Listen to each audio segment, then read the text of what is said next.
हलाक कर दिया। वो एक बहुत बड़ा सानिया था इस मुल्क के लिए, पूरी दुनिया को। बहरहाल आज के हमारे मेहमान जनाब मोहम्मद नासिर साहब बापू के यौम पैदाइश पर एक मकाला आपके सामने पेश करेंगे, जिसका मौजू बहुत अहम है। मौजूदा दौर के पस मंज़र में बापू की अहमियत, importance of Bapu in context of current scenario. Mohammad Nasir साहब के बारे में कुछ है तफसील, वो आपको अर्ज कर देता हूँ।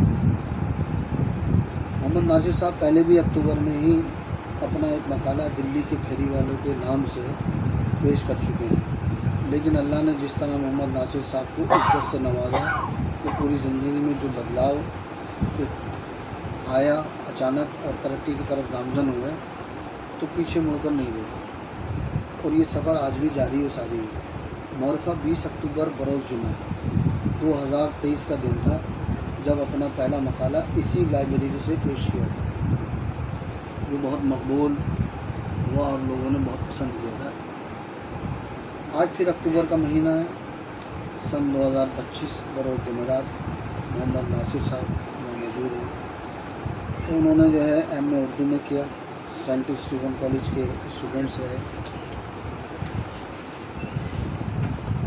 और आज सेंट स्टीफन कॉलेज के 4 ग्रुपों में नासिर साहब का नाम शामिल है। एक बैनुल-अक़वामी ग्रुप भी है जिसमें शशि थरूर जैसे अहम शख्सियात मौजूद हैं, उसमें नासिर साहब भी हैं और न जाने एक बड़ी तादाद नामी गिरामी शख्सियात की मौजूद है। अभी लाइन ऑफ नौशेरा की किताब का इजरा इसी लाइब्रेरी में अमल में आया था, जिसके मुसन्निफ जनाब ज़ियाउस्सलाम साहब और आनंद मिश्रा हैं। ज़िया भाई भी सेंट स्टीफन के पढ़े हुए हैं और आप भी इस ग्रुप में शामिल हैं। तो लाइन ऑफ नौशेरा का इसी लाइब्रेरी के ज़रिए से इजरा की तमाम तस्वीर बैनुल-अक़वामी सतह पर हुई और उस ग्रुप का नाम जिसमें ये तस्वीरें गई थी, तो वो ग्रुप जो है स्टीफेनियंस ग्लोबल ग्रुप है, कोई across the globe, Stephenian across the globe, जिसमें 1000 मेंबर मौजूद हैं और तमाम सेंट स्टीफन के एलुमनाई हैं। नासिर साहब को उससे पहले एक सैफी रतन अवार्ड मिला, जिसमें एक मोमेंटो और एक शाल पेशी हुई। आपको बहुत से प्रोग्रामों में दिल्ली और दिल्ली से अब बाहर बुलाने जाने लगे और दावत आती है जिसको ये कबूल भी करते हैं, मना भी कर देते हैं। आपकी एक गज़ल 2 अगस्त 2025 को एक मैगज़ीन कुतुब मेल में शाया हुई। ये जो कुतुब मेल है दिल्ली से निकलता है, इसमें शाया हुई। उससे पहले जुलाई 29, 2025 को एक कलाम बिखरा ख्याल शाया हुआ। कभी रास्तों की तलाश में, ये दूसरा, कभी मंजिलों की तलाश में और ये तीसरा।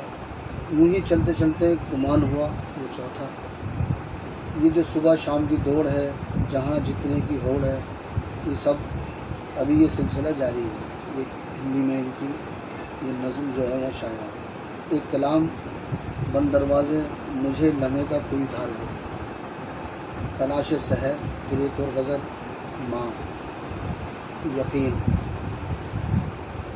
सेंट स्टीफन का एक न्यूज़ लेटर विंस एंड स्कैम्बल बराए the Saint Stephen alumni newsletter है, जो कॉलेज से निकलता है। तो उसमें एक और इनकी सलाम और उम्र के नाम से हिंदी में 2 नज़्म मैं फ़ोटो के साथ शाया हुआ। ये है जून 2025 को।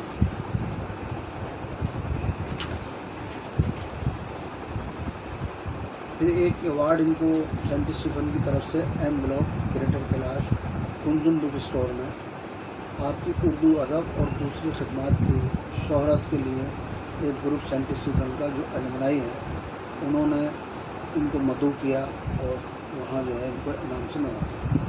और चूँकि इनका शायरी का वहाँ से ताल्लुक़ है, तो वो इनसे कलाम सुनना चाहते हैं और बात करते हैं। उनकी नज़्म भी वहाँ बाकायदा शाया हुआ, वहाँ बुलाकर इनको इनाम पेश किया गया। बहरहाल अभी इनाम इकराम का सिलसिला जारी है। मौलाना अबुल कलाम आज़ाद पर लिखी गई नज़्म भी एक इंडिया टीवी चैनल पर हेडलाइंस में बाकायदा चलाई गई।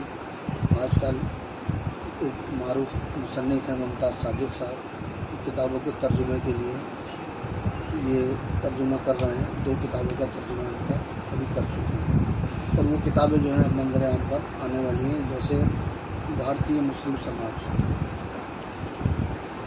और जंग आज़ादी के मुस्लिम सिपाही, औरंगज़ेब और कौमी यकजहती नज़रिए की अहमियत, कोई मुझको याद करता है, ये किताबों के नाम हैं। और मौलाना मोहम्मद उस्मान फारिक साहब की एक किताब जो 550 सफ़हात पर मुश्तमिल है, जो और एक किताब जो उनकी पहले बहुत जिसका मशहूर नाम है हिंदुस्तान का दौर इत्तला का तर्जुमा अंग्रेज़ी में मुकम्मल किया है। उसकी शायद अब होनी है। बाकायदा मौलाना मोहम्मद उस्मान फारिक साहब पर बहुत काम हो चुका है। उनके तकरीबन 200 मज़ामीन, उनकी तमाम किताबें, उनकी एडिटोरियल जो अलजीमत अखबार में छपते रहे थे, उनको यकजा किया है और अभी काम उनके ऊपर चल रहा है। उनके फ़ोटोग्राफ्स, रेयर फ़ोटोग्राफ्स हैं, वो भी इकट्ठे किए गए हैं वगैरह वगैरह। बहुत लंबी फहरिस्त है।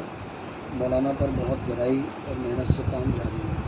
अभी तरक्की के रास्ते हमवार होते चले जा रहे हैं।